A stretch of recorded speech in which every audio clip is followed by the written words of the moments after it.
Should you really cut your hair after 60? What older women need to know: does long hair after 60 make you look outdated? Or more you than ever? Have you ever stood in front of the mirror, fingertips brushing the length of your hair as it fell softly over your shoulders, and whispered to yourself, maybe it's time to cut it? If that moment feels familiar, then this video was made for you. Because this isn't just about hair. It's about expectations, about age, and about all the gentle suggestions that women over 60 have heard far too often from stylists, from friends, even from their own daughters. They don't say it directly, but you hear it between the lines. That long hair, maybe it's time to let it go. As if being older means you've lost your right to feel beautiful in your own way. Cutting your hair sounds simple, but the pressure behind that choice? It runs deep. What if I told you you never had to cut it? Not unless you wanted to. What if everything they said that long hair makes you look older was never true? If any part of that touched something inside you, I'd love to hear from you. Leave a 1 in the comments if you've ever felt that pressure, or a 2 if you're still figuring it out. Every response is part of a bigger story, our story.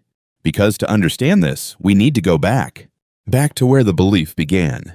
To the past that quietly told us a woman past a certain age should know better than to wear her hair long. Where did the idea even come from? Picture this: a suburban kitchen in 1950s America. A woman stands at the stove stirring soup with a wooden spoon. Her hair is pinned up, tight and tidy. A high-collared blouse, a modest skirt, no makeup. She's the very image of control, neat, quiet, invisible. That was the model. Not glamorous, not expressive, just inappropriate. No one asked if she missed her long hair, or the feeling of it catching the wind. They just smiled and said, short hair suits you now. And so, millions of women cut their hair not because they wanted to, but because they believed they had to. That belief didn't come from within. It came from outside, from magazines, family gatherings, well-meaning advice. From decades of cultural conditioning that told older women, stay small, stay safe, stay quiet. Even as women broke boundaries, entered the workforce, earned degrees, led classrooms, led movements, the message remained: long hair is for the young. But who gets to decide what's appropriate? The truth is, hair was never the issue. Control was, and that control still echoes today. You hear it at the salon. Why keep it long? Isn't it a hassle? At family dinners, grandma trying to be Rapunzel, and it sounds like a joke. But it's not funny when it leaves you looking in the mirror and not recognizing the woman staring back. Worse than the judgment is when you start believing it. When you start to question your instincts, to doubt your reflection, to accept the lie that you've passed your prime. But wait, has anyone ever asked you what you want? Not what's low maintenance, not what's age appropriate, what you feel beautiful in. What if everything they told you about long hair making you look older was never backed by truth? What if it was just a convenient lie? This is where it gets personal. Because if an entire generation of women was convinced they had to cut their hair to be taken seriously, and no one stopped to ask how that felt, then maybe the thing that needs to change isn't your hair. It's the lens you've been looking at yourself through. Today, we have permission to ask new questions. Not to rebel, but to return. To return to the woman you once were. The one who walked tall with sunlit hair and fire in her heart. The one time tried to quiet, but never dimmed. Returning means peeling back years of silent conditioning. Not just in how you style your hair, but in how you see your worth. And before we go deeper, we need to stop and ask, is it true? Does long hair really make us look older? Or is that just another myth disguised as kindness? Because in the next chapter of this conversation, we'll unpack what no one ever bothered to prove. And maybe, just maybe, you'll never look at your long hair the same way again. Does long hair really emphasize wrinkles? Or is that just another lie we've been told? Does long hair make your face look tired, pulled down, or weighed down with age? Or is there something deeper? Is it possible that long hair has made you feel like you're out of step with the world around you, like you don't quite fit anymore in your own life? These are the quiet questions so many women over 60 carry, but rarely say out loud. Because somewhere along the way, we were convinced long hair is for the young. And for older women, long hair doesn't help. It reveals, and it exposes exhaustion, slowness, and worst of all, a refusal to let go. But what if that's not true? Picture two women, both 65, both with hair down to their mid-back. One never gives her hair a second thought. It's dry, untrimmed, shapeless. It hangs like a heavy curtain. The other? Her long hair is soft and layered, colored in a luminous silver or a cool ash brown, healthy, moving with every step. Same age, two entirely different energies.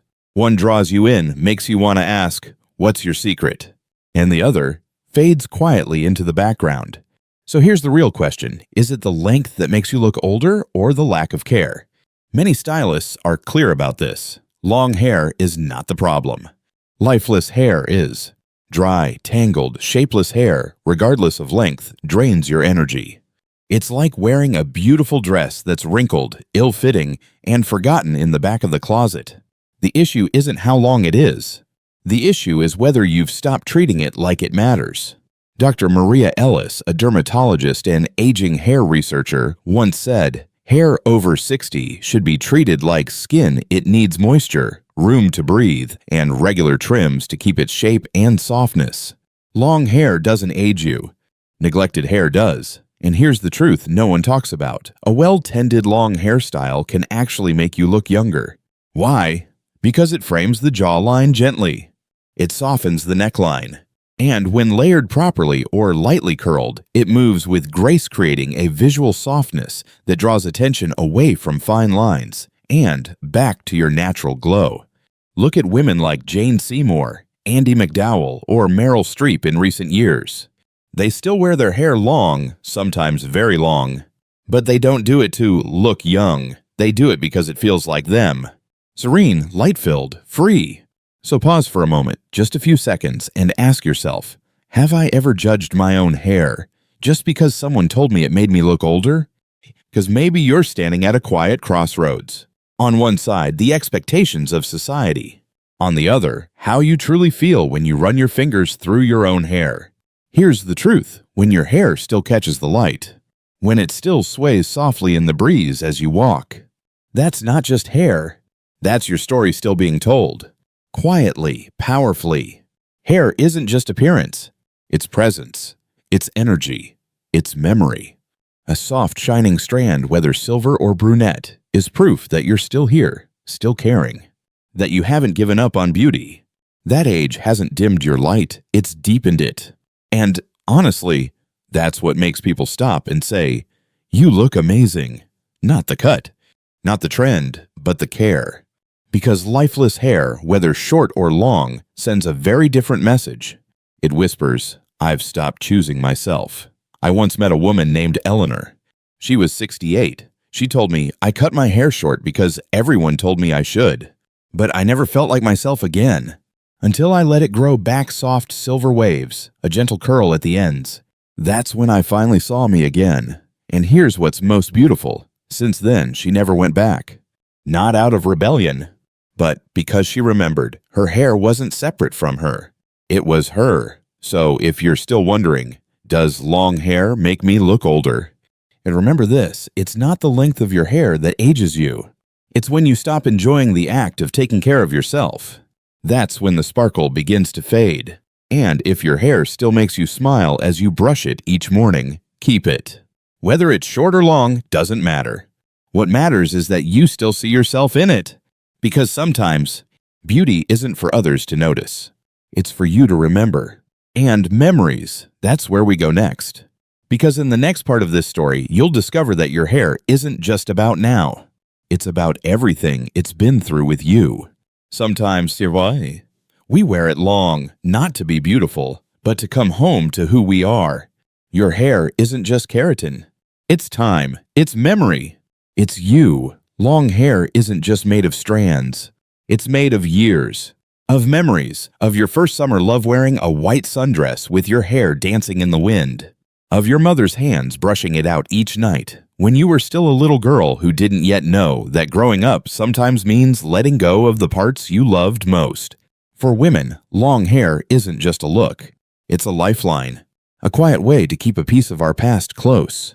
And sometimes you only feel it when you run your fingers through it, realizing it's still alive with all the moments it's carried. You may not notice, but your hair has witnessed it all. You becoming a mother, a grandmother, a partner, and in all those roles you often tied it up, pinned it back, tucked it away. Not because it didn't matter, but because they did. Lisa, 67, lived this. She shared that when she turned 60, she followed the advice from all directions that long hair no longer fit her. So she cut it, the hair that had followed her through decades gone. She thought it would be cleaner, more age-appropriate.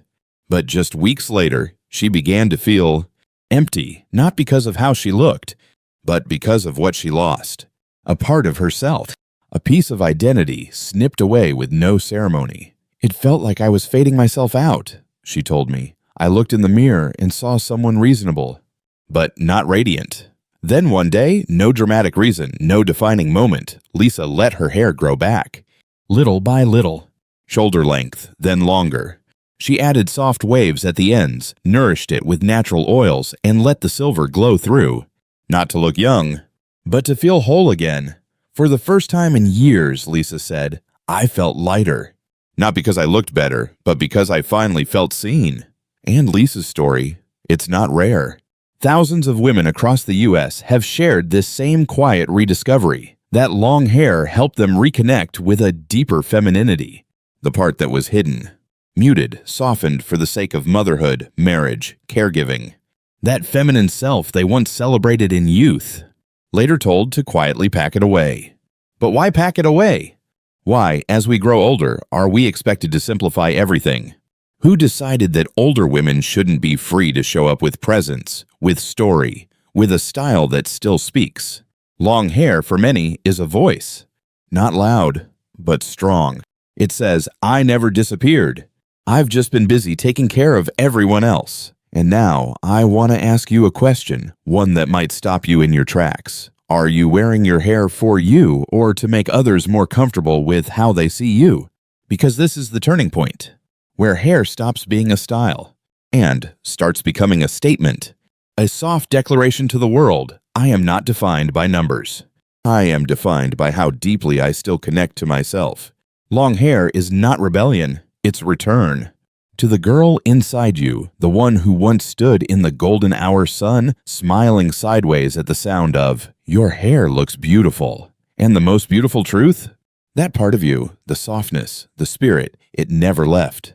It's just been waiting for you to turn back, touch it gently, and remember. But keeping long hair after 60 takes more than emotion.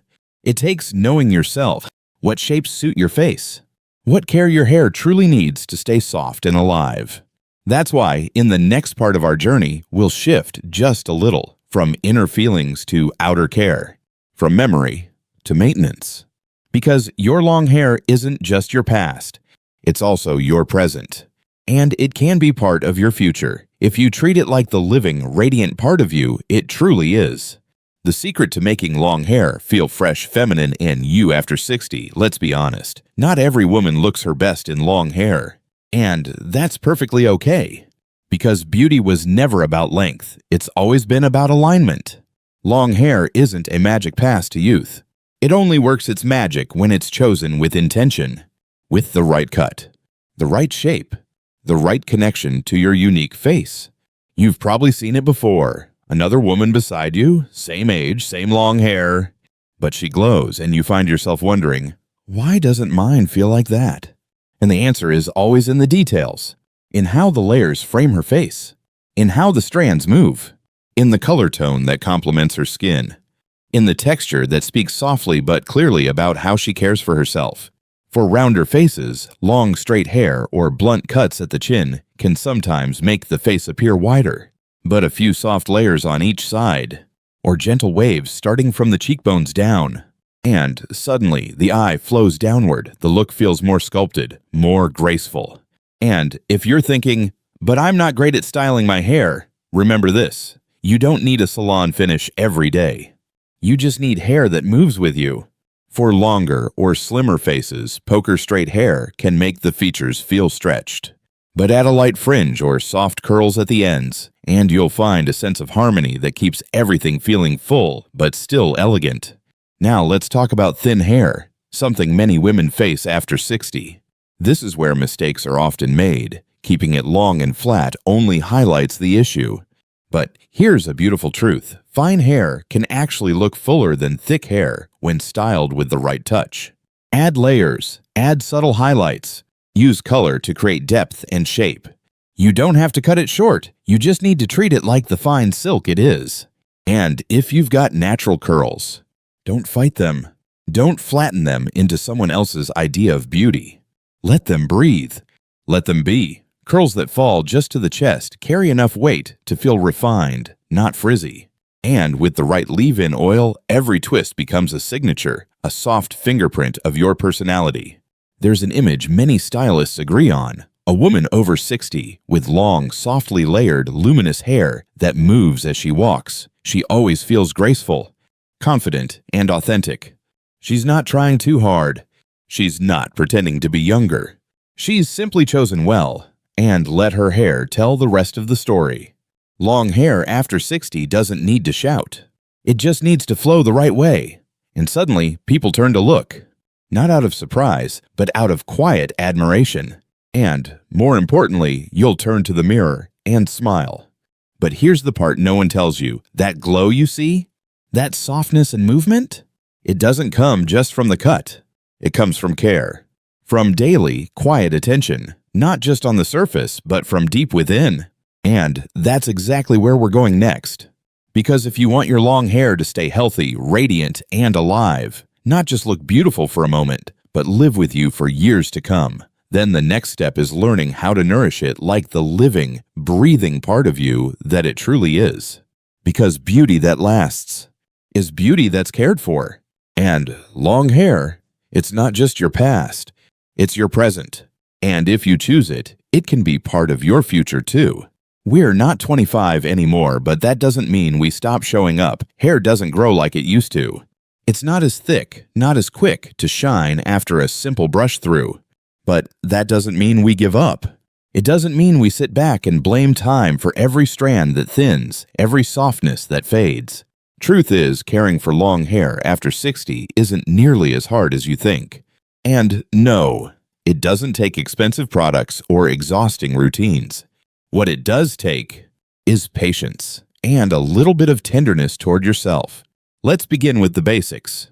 Moisture. After 50, our scalp's natural oil production slows down. This makes hair feel dry, brittle. So the first step? Switch to a sulfate-free, shampoo-gentle, non-stripping, allowing your scalp's natural oils to stay intact. Pair that with a weekly deep conditioning using argan oil, avocado oil, or raw coconut oil, and your hair will thank you. Each strand will feel smoother, softer, less fragile at the ends. Then, don't forget the ground it grows from, your scalp. It only takes 5 minutes a night. Massage it gently with your fingertips or a wooden brush, using a bit of grapefruit oil, lavender extract, or cold-pressed grapeseed serum. It boosts circulation, reduces shedding, and encourages new growth. But more than that, it becomes a moment. A quiet pause where you come home to yourself. And trims, don't be afraid of them. You're not cutting off progress, you're keeping your hair alive. Every 6 to 8 weeks, trimming just ½ an inch is enough to keep ends from splitting. Healthy long hair isn't the longest. It's the one that still moves, still shines, still looks like it's heading somewhere, not stuck in yesterday. If you've been straightening or curling daily, now's the time to give your hair a rest. Hair over 60 becomes more heat sensitive. Let it air dry when you can. If you must blow dry, use the cool setting. Or wrap it in a soft towel and let it dry on its own. Your hair will remember this kindness and repay you with natural shine and softness you didn't think possible anymore. And then, there's what we feed it. Your diet. Because nothing builds lasting beauty like nourishment from within. Add omega-3s from salmon or chia seeds, zinc from pumpkin seeds, vitamin D from a few minutes of morning sunlight. Forget miracle pills. Your body knows what it needs. Simple, close-to-the-earth care that matches your pace. And if you're wondering, is all of this really worth it? Pause just for a second. Think about that moment. When you run your fingers through your hair after a long day. No applause, no camera. Just a quiet recognition that you're still here and you're still you. Hair care at this stage of life isn't about impressing anyone.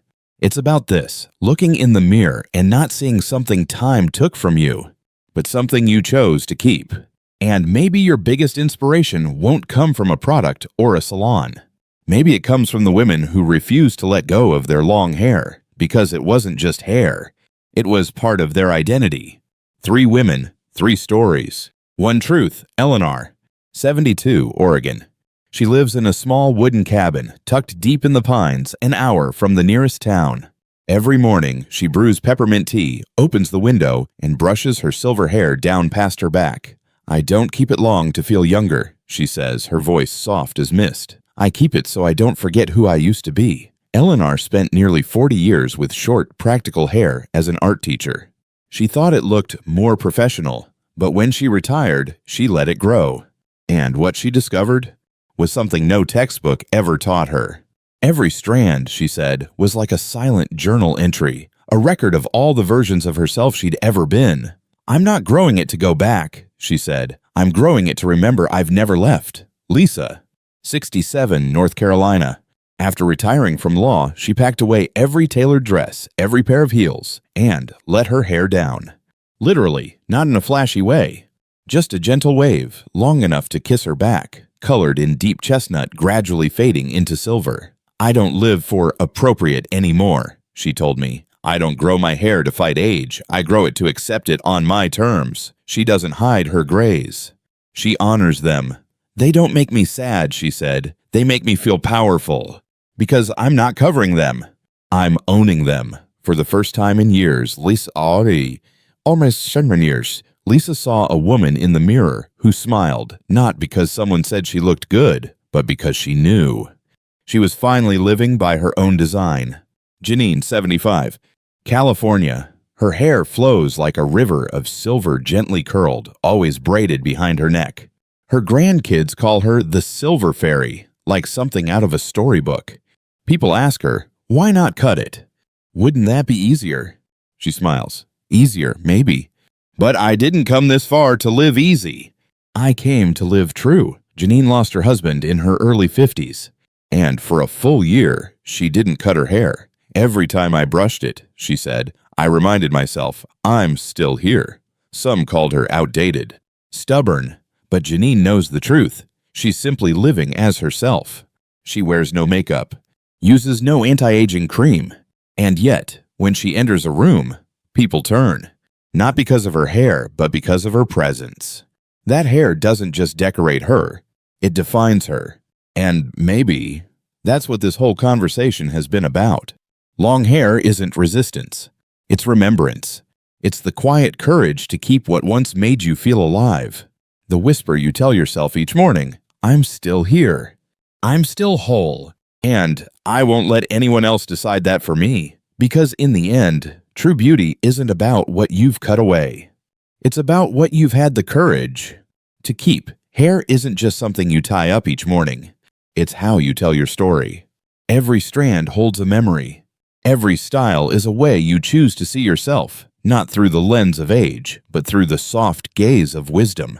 Maybe you once cut your hair because you thought it was appropriate, but if today, after everything, you find yourself missing the feeling of long hair brushing against your back, missing the way you'd run your fingers through it while lost in thought, missing how alive it used to make you feel, then know this: you have every right to return, not to become someone else, but to come back to you.